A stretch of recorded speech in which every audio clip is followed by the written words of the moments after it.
के मुख्यमंत्री शिवराज सिंह चौहान दिल्ली में कई केंद्रीय मंत्रियों सहित प्रधानमंत्री नरेंद्र मोदी से मुलाकात कर निजी विमान से इंदौर पहुंचे। यहां मीडिया से चर्चा करते हुए उन्होंने कहा कि सीएनजी प्लांट का लोकार्पण करने के लिए प्रधानमंत्री नरेंद्र मोदी को आमंत्रण दिया है। बेतवा नदी के प्रोजेक्ट से बुंदेलखंड की जनता की तकदीर बदल जाएगी। मध्य प्रदेश के कई विषयों पर चर्चा हुई। एक प्राकृतिक खेती को प्रोत्साहन दिया जाएगा। केमिकल और फर्टिलाइजर के कारण मनुष्य का स्वास्थ्य खराब हो रहा है। कई तरह की बीमारियां हो रही है। धरती का स्वास्थ्य बिगड़ रहा है। साथ ही मंत्री और मंत्रिमंडल के पास जो जमीन है वहां पर प्राकृतिक खेती पर भी विचार किया जा रहा है।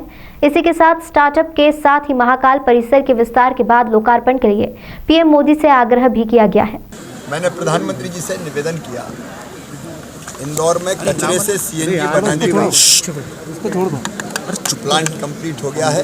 चुप तो रहे यार, ये अपने आप में संदीप आईडी मुंह पे आ रहा तेरा। पर्यावरण बचाने का इंदौर का अद्भुत प्रयास है। और सीएनजी प्लांट, उस प्लांट पर जो सीएनजी बनेगी उसका हम सिटी बस में उपयोग करेंगे। इसके कारण भी तेरा आईडी प्रदूषण कम होगा। तो मैंने आग्रह किया कि वो वर्चुअली इसका लोकार्पण करें। माननीय प्रधानमंत्री जी को मैंने कैन और बेतवा नदी जोड़ने के प्रोजेक्ट को स्वीकृति दी है, जिसमें लगभग 44,000 करोड़ रुपया खर्चा होंगे। और मध्य प्रदेश और उत्तर प्रदेश के बुंदेलखंड की तस्वीर और जनता की तकदीर बदल जाएगी। मैंने ये भी आग्रह किया कि भूमि पूजन करें। मध्य प्रदेश के कई विषयों पर चर्चा हुई, जिसमें से एक प्राकृतिक खेती है। केमिकल और फर्टिलाइजर के कारण मनुष्यों का स्वास्थ्य तो खराब हो रहा है, कई तरह की बीमारियां, धरती का स्वास्थ्य भी बिगड़ रहा है। उसके जैसा गंगा जी के लिए तय किया गया है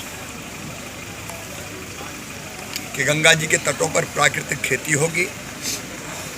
मध्य प्रदेश में हमने फैसला किया कि नर्मदा जी के तटों पर 5-5 किलोमीटर दाएं तट पर बाएं तट पर हम प्राकृतिक खेती के लिए किसान को प्रोत्साहित करेंगे। प्राकृतिक खेती का रकबा मध्य प्रदेश में बढ़े, इसके लिए भी अभियान प्रारंभ किया है। कल मैंने और मेरे मंत्रिमंडल के साथियों ने, जिनके पास खेती की ज़मीन है, ये तय किया कि कुल ज़मीन के 1/4 में कम से कम हम खुद भी प्राकृतिक खेती करेंगे और उसके लाभ से बाकी किसानों को भी अवगत कराएंगे। मध्य प्रदेश में स्टार्टअप के क्षेत्र में भी हमारे बच्चे बहुत बेहतर काम कर रहे हैं। पिछले दिनों स्टार्टअप कॉन्क्लेव में मैं यहाँ आया था। 5 तारीख को फिर मैं मध्य प्रदेश के हजारों बच्चों से जुड़ रहा हूँ। स्टार्टअप के बारे में भी माननीय प्रधानमंत्री जी के साथ चर्चा की। एक मेरे दिमाग में ये भाव है कि हर शहर की अपनी विशेषता होती है और कम से कम एक दिन शहर के जन्मदिन के रूप में, शहर के दिन के रूप में, न केवल शहर बल्कि गांव के जन्मदिन या दिन के रूप में मनाया जाना चाहिए। मैंने अपने गांव जैत का जन्मदिन मनाने का फैसला किया है नर्मदा जयंती के दिन।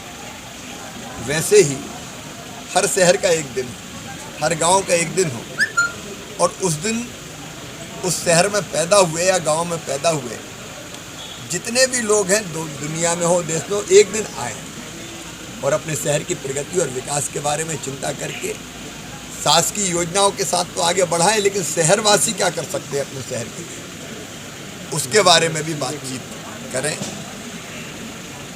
एक और हमने संकल्प लिया है,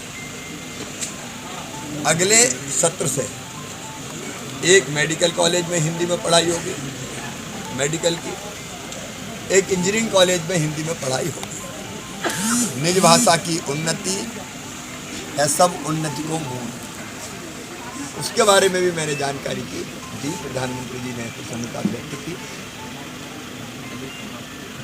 ऐसे अलग अलग प्रोजेक्ट्स के बारे में, प्रदेश के योजनाओं के बारे में कई विषय पर प्रधानमंत्री से चर्चा।